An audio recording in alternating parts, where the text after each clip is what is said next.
네, 안녕하세요. 여러분들 반갑습니다. 금융과 에너지 업종을 누구보다 쉽게 알려주는 대의원 멘토 권혁철입니다. 오늘 DB금융투자라는 기업 리뷰해 보도록 할 텐데요. DB금융투자는 여러분들도 아시다시피 증권사이죠. 현재 대체로 은행, 증권, 보험, 즉 금융주들이 실적 발표를 앞두고 기업 밸류업의 모멘텀과 함께 상승 중에 있는데요. 일단 기업 밸류업 일정 함께 알아보면서 얘기 나눠보려고 합니다. 같이 한번 확인해 보면서 천천히 얘기 나눠보도록 할 텐데요. 먼저 시작하기 전에 저희 데이업 채널에 오시면은 모든 종목들을 커버해드리고 있으니까 찾아와 주시면 정말 감사하겠고, 제 영상도 끝까지 지켜봐 주시면서 댓글로 궁금하신 것들 남겨주시면 다음 영상에서 찾아뵙도록 하겠습니다. 그러면 DB금융투자 바로 보도록 할게요. 일단 DB금융투자 같은 경우 기업 명에서도 알 수가 있듯이 증권사이죠. 그래서 투자 매매업, 중개업, 자문업 뭐 등등 사업을 영위하고 있는데요. 일단 대부분 금융사들과도 마찬가지로 현재 저평가를 받고 있는 기업이기도 하죠. 일단 여러분들도 아시다시피 올해 1월 말쯤부터 해서 이 기업 밸류업 프로그램 이슈가 있었잖아요. 이 기업 밸류업 프로그램 주요 내용 짤막하게 좀 살펴보자면, 상장사의 주요 투자 지표를 활용해서 시가총액 및 업종별로 비교 공시를 하겠다라는 내용이고, 그리고 상장사들의 기업 가치 개선 계획을 공표하도록 권고하고, 기업 가치 개선 우수기업 등으로 구성된 지수 개발 및 상장 지수 펀드를 도입하겠다라는 내용이었습니다. 즉 기업 밸류업 프로그램은 저평가가 되어 있는 기업을 가치 개선시켜서 가치를 올린다라는 정책이었죠. 세부 내용 같은 경우는 2월 중으로 발표가 되었었는데, 사실 발표가 되자마자 이 내용에 대해서 실망이 좀 큰 부분이 있었습니다. 그렇다면 세부 내용 함께 살펴보도록 할게요. 이 구체적 방안 같은 경우가 2월 26일에 발표가 되었었는데, 이때 1차 세미나를 열면서 금융위는 기업 밸류업 지원 방안, 즉 한국 증시 저평가 해소를 위해서 7월부터 상장사들에게 기업 가치 재고 계획을 스스로 공시하도록 하겠다라고 밝혔었고, 다음 달인 5월에 2차 세미나를 열면서 최종적으로 가이드라인을 확정을 한다라고 밝혔죠. 이 공개된 방안에 따르면 약 1,600개에 달하고 있는 전체 코스피, 코스닥 상장사는 기업 가치 재고 계획을 스스로 수립하고 연 1회 자율 공시하도록 하게끔 만들겠다라는 건데요. 이 기업가치 개선 계획에는 총 6단계로 현황 진단, 그리고 목표 설정, 그리고 계획 수립, 이행, 평가, 이 소통, 이 6가지에 대한 내용이 담겨져 있었습니다. 또 매년 우수기업에게 표창장을 좀 준다라고 하는데요. 그런데 사실상 기업들 공시 같은 경우 하반기부터, 그리고 실제 밸류업 지수 개발 완료는 3분기에 완료가 되고, 공시 인센티브 같은 경우는 내년부터라는 내용 때문에 실제로 시행 시기까지는 너무 기나긴 시간이 걸린다라는 평가를 받았죠. 그래서 기업 밸류업이 좀 기대에 미치지 못한다라는 말이 나왔었는데, 그래서 기업 밸류업으로 상승했었던 저평가 종목들이 실망 매물을 상당히 뱉어냈었죠. 그런데 며칠 전에 최상무 기재부 장관께서 미국 워싱턴 기자 간담회에서 말씀을 해주셨는데, 기업 밸류업 프로그램은 좀 변함없이 추진을 하겠다라고 밝혔었죠. 그래서 현재 저평가 종목들이 상당한 상승을 좀 보여주고 있는데, 그런데 어제 오후에서도 좀 기업 밸류업 프로그램 좀 내용이 바뀐 부분이 있었습니다. 이 바로 뭐냐면은, 이 하반기 기업 자율공시 주요 내용이 하반기에서 5월로 좀 앞당긴다라고 하면서 기업 밸류업 정책에 좀 속도를 내고 있는 모습을 보이고 있는데요.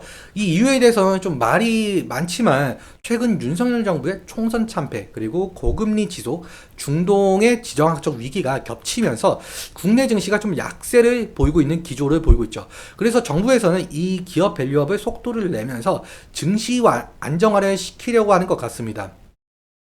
그런데 사실상 이 기업 밸류업 프로그램은 정부의 정책만으로 시행을 할 수가 없거든요. 사실 야당인 민주당의 선택이 가장 중요합니다.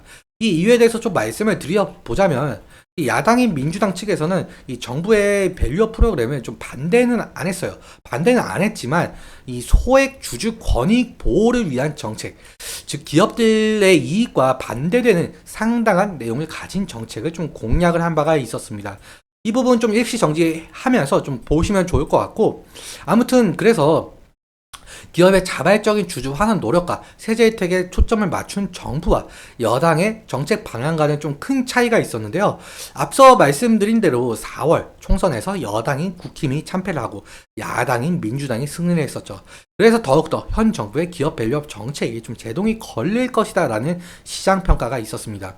다시 정리해서 말씀을 드려보자면 사실 기획재정부가 밸류업 정책의 세제 혜택으로 제시한 이 법인세 세액 공제와 배당 소득세 부담 경감은 이 세법 개정을 해야 하는데, 이 세법 개정 같은 경우 국회 동의, 즉 민주당의 동의가 있어야 실현이 될 수가 있거든요.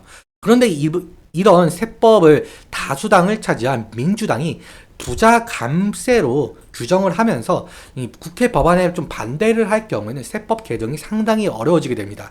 그렇다면 이 기업 밸류 프로그램도 무산이 될 가능성이 상당히 높겠죠. 일단 민주당 자체에서도 이 개인 투자자들의 여론에 반응을 할 수밖에 없는 입장이긴 합니다.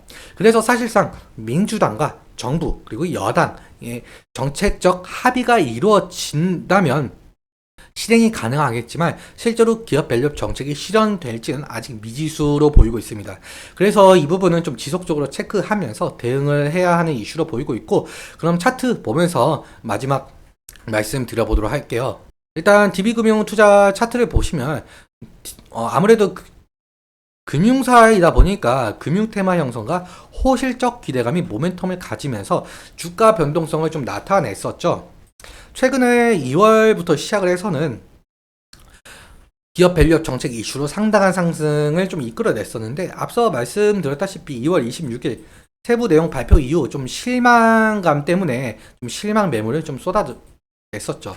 아무튼 지지라인 같은 경우는 제가 미리 좀 선을 그어놨는데, 일단 금일 흐름 같은 경우 장기 이평선인 120일 이평선과 240일 이평선을 좀 돌파해주고 지지해준 모습을 좀 보이고 있죠. 그렇다면 이 부분이 좀 지지 라인이 될 가능성이 높겠는데요. 그래서 1분기 양호한 실적 전망을 바탕으로 확실하게 이 부분을 좀 지지하게 된다라면 상승을 이끌어낼 가능성이 높겠죠. 그런데 만약에 1분기 실적이 안 좋게 나오거나 기업 밸류업 정책이 무산이 된다면 실망 매물이 또 쏟아지면서 지지 라인을 이탈할 가능성이 높겠는데요. 그렇다면 리스크적인 관리는 필요할 수가 있을 것 같습니다. 그리고 상승 시에는 사실상 단기간 상승 이후 이 배당락 그리고 총선 등이 겹치면서 급격하게 하락했던 차트라서 매물 저항이 있을 가능성이 높겠죠.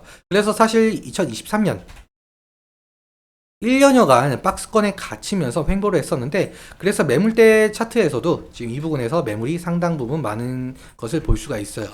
그리고 기업 밸류업 정책이 야당의 반대를 무릅쓰고 시행이 될지는 아직 모르겠지만, 만약 기업 밸류업 정책이 시행이 된다라고 한다면 현재 저평가를 받고 있는 금융, 즉 증권, 은행, 보험이 테마를 형성하면서 지속적인 상승을 일으킬지 좀 지켜봐야 될 것 같습니다.